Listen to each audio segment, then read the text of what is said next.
Você não pode dizer que o mal não existe como uma crença na mente dos homens. Ele existe. Ou então, não haveria necessidade de um ensino baseado no não poder do mal, porque você não estaria experimentando nenhum mal. Você experimenta o mal apenas porque existe uma crença universal em sua realidade e poder. Na proporção em que você pode aceitar Deus como onipotência, o mal perde seu poder aparente, seu poder pela crença. Pessoal, para a gente poder ter uma visão mais profunda e real dos assuntos que o Joel Goldsmith está trazendo neste trecho, mais uma vez o mestre Gualberto está aqui conosco. Gratidão, mestre, pela presença.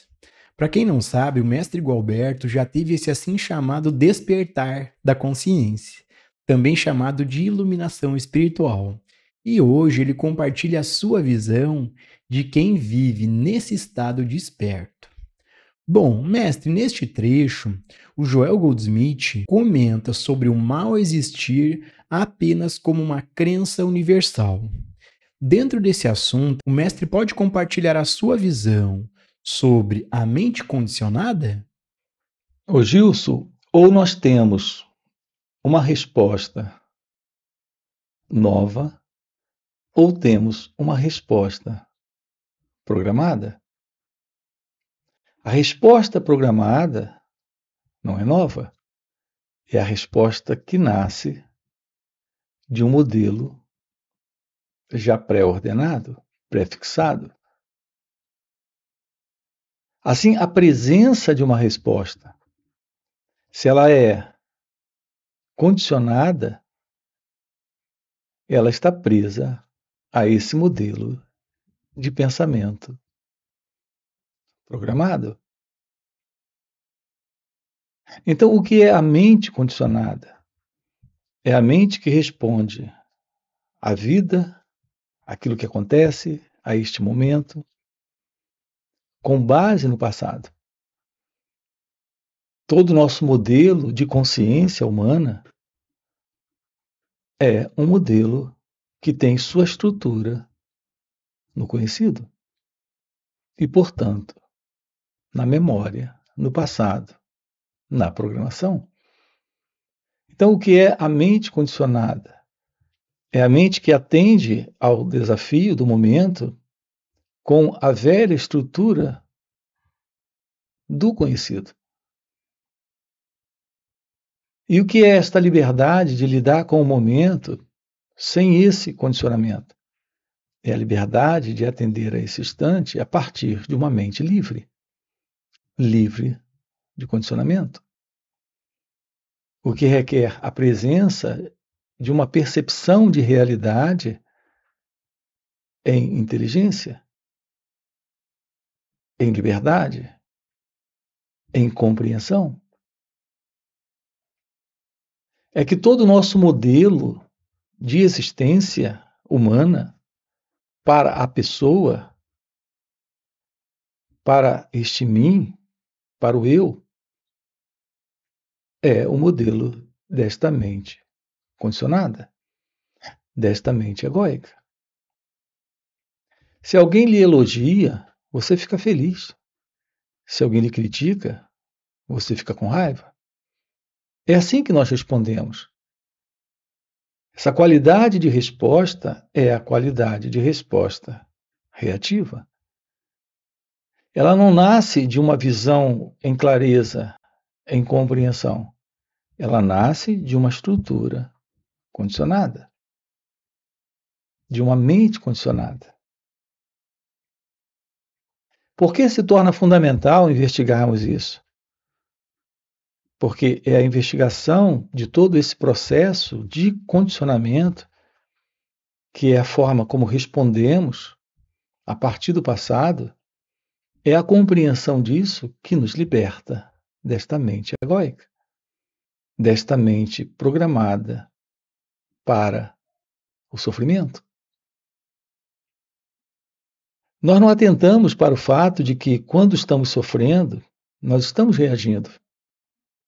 E estamos reagindo com afirmações, com bases de estruturas antigas. Essas são as nossas bases. Essas são as nossas afirmações. Esta é a continuidade das nossas respostas, sempre inadequadas para o momento presente. Um trabalho direto para esta ciência da verdade sobre você irá lhe mostrar que a mente, como um instrumento, ela pode estar condicionada, ou ela pode apenas aparecer aí como uma expressão de momento, com toda a liberdade de fluir com o instante, sem a programação, ou seja, sem o condicionamento. Então nós precisamos ter um encontro com a verdade. Mas esse encontro com a verdade não é algo que você irá fazer, é algo que irá lhe acontecer. Quando você aprender a lidar com o pensamento. Assim, dispensar o modelo do pensamento é atender o momento sem a necessidade da programação, do condicionamento. Quando o seu interesse é real nessa direção, você se coloca em uma natural disposição para observar essas reações. Ou seja, para ficar ciente de todo esse movimento que vem do passado, que é o movimento do pensamento, desta mente condicionada. Então é fundamental um olhar novo para si mesmo. O olhar sem o eu. O olhar que lhe permite observar o pensamento, o sentimento, a sensação, o que na realidade são meras reações que surgem dentro de cada um de nós, dessa velha estrutura. Portanto, aprender a olhar, a escutar, a perceber nossas reações é ir além delas. É quando a mente se livra de todo esse conteúdo do passado. Não se trata exatamente de se livrar do passado. Nós precisamos do conhecimento para alguns propósitos na vida. O seu endereço é um conhecimento que você tem. O seu nome também. E a história desse corpo e dessa mente aí é uma simples lembrança. No entanto, colocar uma identidade nisso, que é o que nós temos feito, é o problema. Então, o que é essa mente condicionada? É colocar, com base nesta memória, uma identidade para negociar, controlar, se autoafirmar, para se ofender, se magoar e também ofender e magoar o outro. É o que nós temos feito. Com esse sentido do eu presente, que é o ego, que é essa afirmação de uma identidade no conhecimento, no passado, estamos sustentando a vida da pessoa. Essa é a mente condicionada.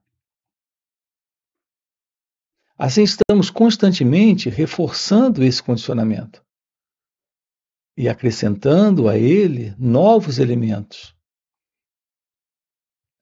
e dando cada vez maior estabilidade a essa estrutura.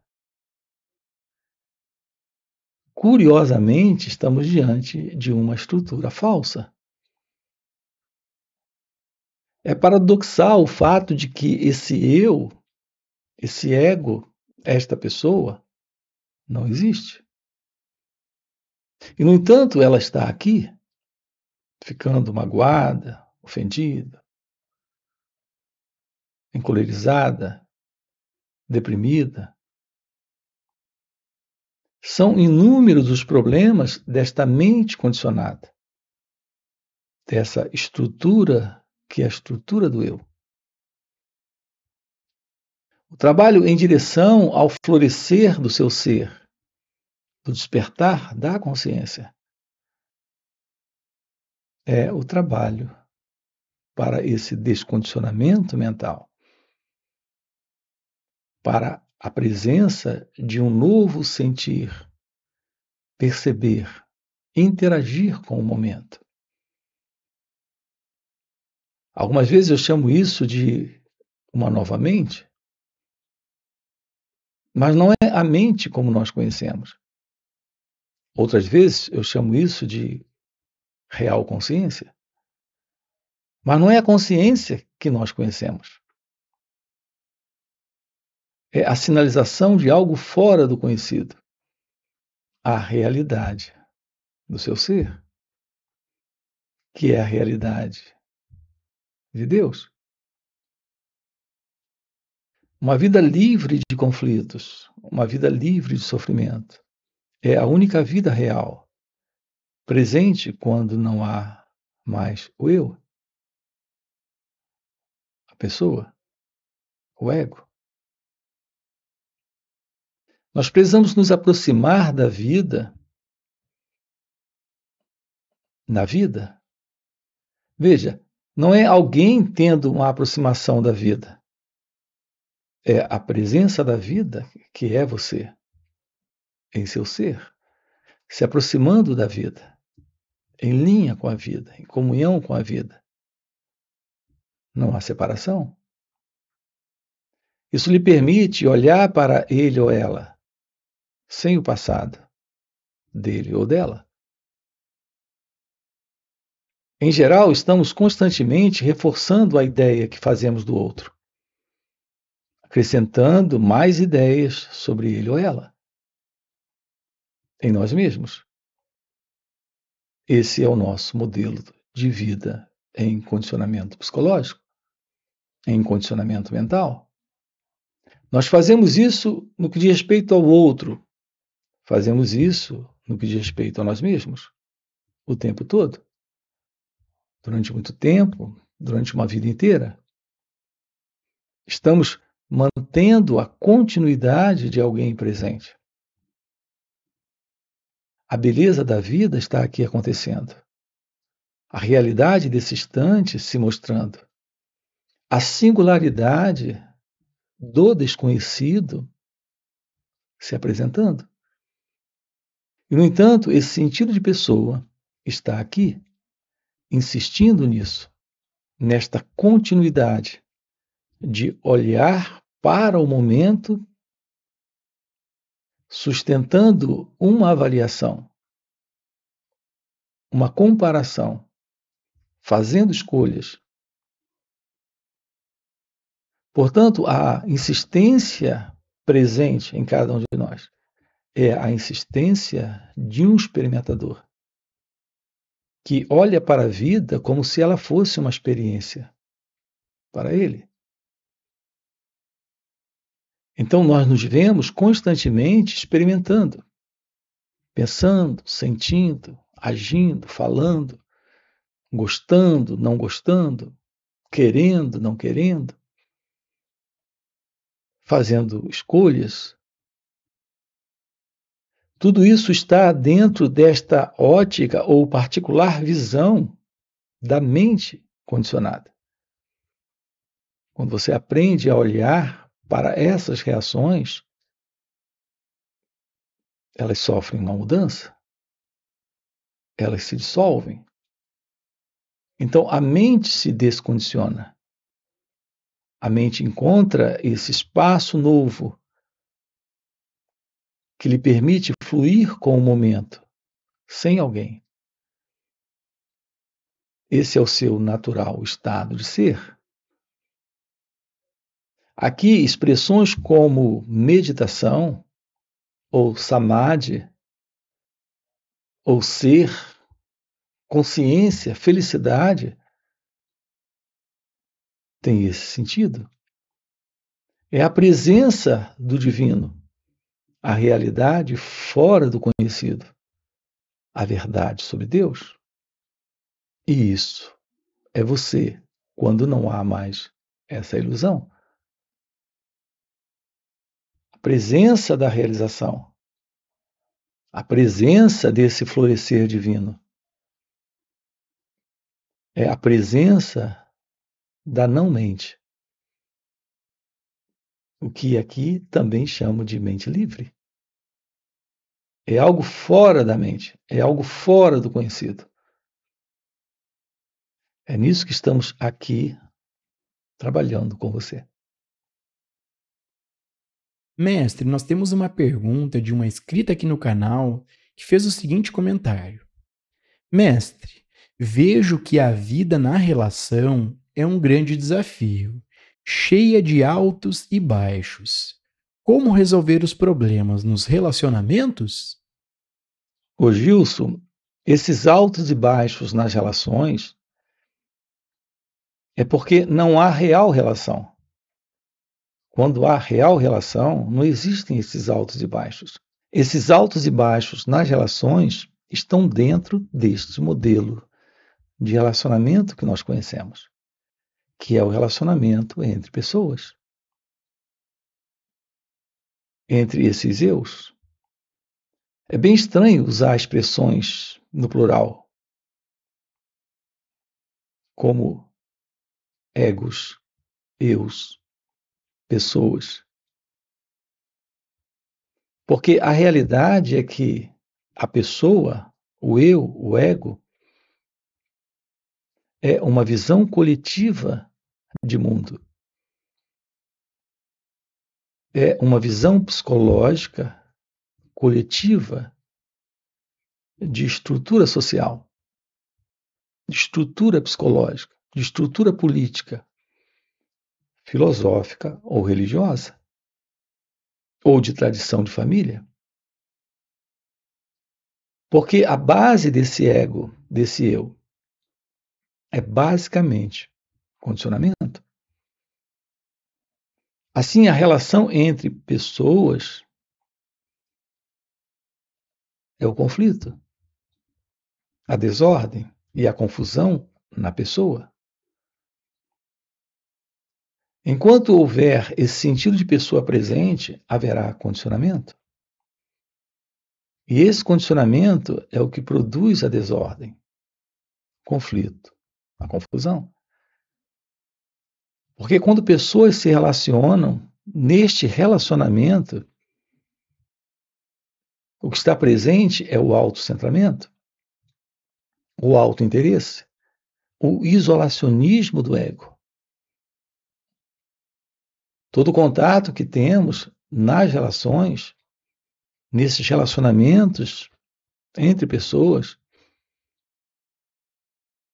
é algo que envolve esse autointeresse, esse modelo egocêntrico de ser. Naturalmente, isso continua sustentando desordem, confusão, problemas e sofrimento. Porque é constante o conflito dentro do eu. Olhe para si mesmo. Nós carregamos constantemente a ideia de alguém presente, insatisfeito, querendo algo da vida, querendo algo do outro, querendo algo, inclusive de nós mesmos. Esse é o conflito. Essa é a desordem interna. Assim, é muito comum e natural nesse eu, nesse ego, a confusão nas relações. É por isso que eu tenho chamado isso de relacionamentos. Nós conhecemos a real relação. A relação é o encontro em comunhão, quando o eu não está, quando o ego não está. Assim, o seu contato com ele ou ela, o seu contato consigo mesmo, assim como o seu contato com situações e com a vida como ela acontece, não produz desordem psicológica, confusões internas, problemas e conflitos. O seu natural estado de ser livre do eu não vê pessoas, não lida com pessoas, não se relaciona com pessoas. É a visão daquilo que está presente sem o eu. É a visão divina. É a visão da verdade. Uma vez livre de sofrimento, livre de conflito, contradição, livre do medo, livre dessa busca de autopreenchimento, de autossatisfação, o outro é a vida. O outro é a própria presença da realidade. Será possível um olhar para o momento presente sem o eu? Assim, o seu contato não é com alguém lá, porque não há mais alguém aí. É quando temos a presença da liberdade, da compreensão, que o amor floresce. O amor é a presença desse contato com o divino, que aqui está presente quando não há mais qualquer ilusão. Então, a relação é real, porque a verdade está presente. Ok? E para você que está acompanhando o vídeo até o final e deseja realmente viver essas verdades, fica o convite para participar dos encontros que o Mestre Gualberto proporciona. Esses encontros são muito mais profundos do que esses vídeos aqui no YouTube. Primeiro, porque o Mestre responde ao vivo as nossas perguntas. E segundo, e muito mais impactante, é que, pelo Mestre já viver nesse estado desperto de consciência, ele compartilha um campo de presença à sua volta. Um campo de poder, de energia e graça. E nesses encontros a gente acaba pegando uma carona nesse campo de presença do Mestre. E pegando essa carona com o Mestre, sem nenhum esforço, sem nenhuma prática ou técnica, entramos no estado meditativo, silenciamos nossas mentes, esquecemos de todo e qualquer problema. E podemos ter uma compreensão real dos assuntos tratados aqui no canal. Então fica o convite. No primeiro comentário fixado tem o link do WhatsApp para poder participar desses encontros. Além disso, já dá o like no vídeo, se inscreve no canal e nos vemos no próximo vídeo.